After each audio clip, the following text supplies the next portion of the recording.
चलिए आगे बढ़ेंगे। दिल्ली दंगा मामले में आरोपी उमर खालिद को जेल से रिहा कर दिया गया है। जेल अधिकारियों ने ये सूचना दी है। उमर खालिद को दिल्ली की कड़कड़डुमा कोर्ट से अंतरिम जमानत मिली है, जिसके बाद अब उसे रिहा कर दिया गया है। खालिद को उसकी बहन की शादी में शामिल होने के लिए राहत मिली है।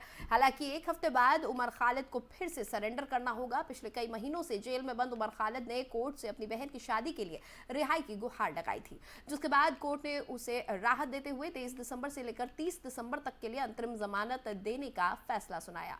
दिल्ली की कोर्ट ने उमर खालिद को कई शर्तों के साथ अंतरिम जमानत दी है। खालिद से कहा गया है कि वो इस दौरान किसी भी मीडिया चैनल को इंटरव्यू नहीं दे सकता, मीडिया से किसी भी तरह के बातचीत नहीं कर सकता है। इसके अलावा उमर खालिद को लगातार जांच अधिकारियों के संपर्क में रहने के लिए भी कहा गया है।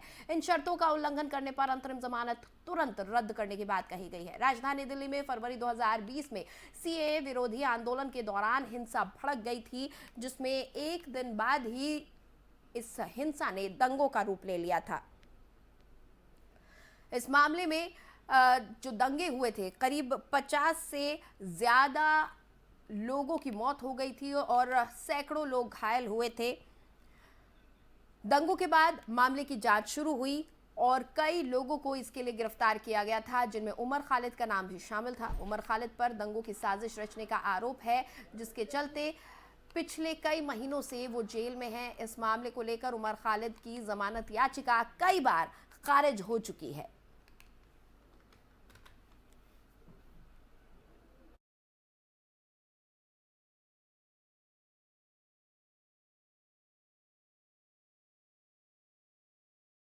और पाकिस्तान की राजधानी इस्लामाबाद में आत्मघाती हमला हुआ है। बताया जा रहा है कि यह अटैक एक कार में हुआ है। ब्लास्ट के बाद इलाके में अफरा तफरी मच गई। जानकारी के मुताबिक ये ब्लास्ट इस्लामाबाद के I-10/4 सेक्टर में हुआ है। हालांकि अभी तक ब्लास्ट के कारणों का पता नहीं चल सका है। अधिकारियों ने बताया कि पुलिस ने एक संदिग्ध कार को रोका था और तभी ये जोरदार धमाका हुआ। पाकिस्तानी समाचार एजेंसी डॉन के मुताबिक पुलिस ने पुष्टि की है कि I-10 क्षेत्र में एक क्लिनिक के बाहर विस्फोट की सूचना मिली है। इस हमले में पुलिसकर्मी घायल हो गए हैं। इससे पहले पाकिस्तान के पेशावर में एक मस्जिद में आत्मघाती हमला हुआ था। इसमें 57 लोगों की मौत हो गई थी और करीब 200 लोग जख्मी हो गए थे। यह धमाका पेशावर के मस्जिद में शुक्रवार को नमाज के दौरान हुआ था।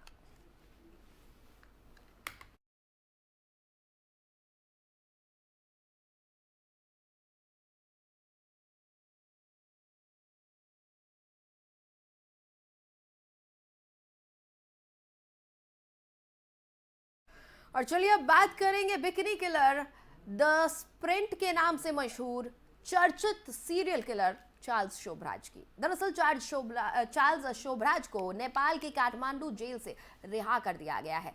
नेपाल की सुप्रीम कोर्ट ने बुधवार को सीरियल किलर चार्ल्स शोभराज को रिहा करने का आदेश दिया। चार्ल्स शोभराज को नेपाल की अदालत ने 2003 में उम्र कैद की सजा सुनाई थी। नेपाल की अदालत ने शोभराज को छोड़ने का फैसला उसकी उम्र के आधार पर लिया है। चार्ल्स 78 साल का हो गया है और जेल में अच्छे बर्ताव की वजह से उसे रिहा किया गया है।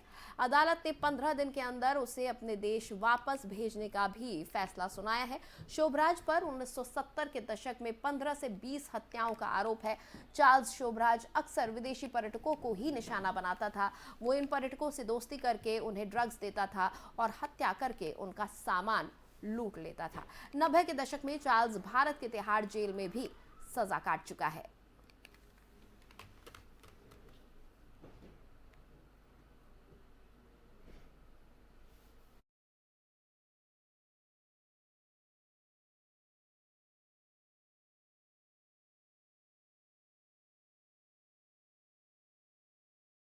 चलिए आगे बढ़ेंगे। चीन, अमेरिका, दक्षिण कोरिया समेत कई देशों में कोरोना केसों के बढ़ने के साथ अब भारत में भी संक्रमण को लेकर सतर्कता बढ़ा दी गई है। इसी सिलसिले में केंद्रीय स्वास्थ्य मंत्री मनसुख मांडविया ने सभी राज्यों और केंद्र शासित प्रदेश के स्वास्थ्य मंत्रालयों के साथ स्थिति की समीक्षा बैठक बुलाई है।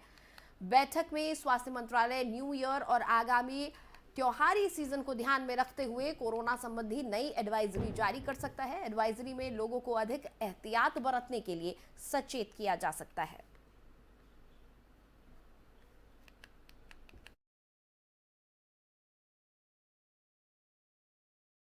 और फिलहाल इस बुलेटिन में इतना ही, मुझे दे इजाजत, लेकिन खबरों के लिए आप बने रहिए एफएम न्यूज के साथ।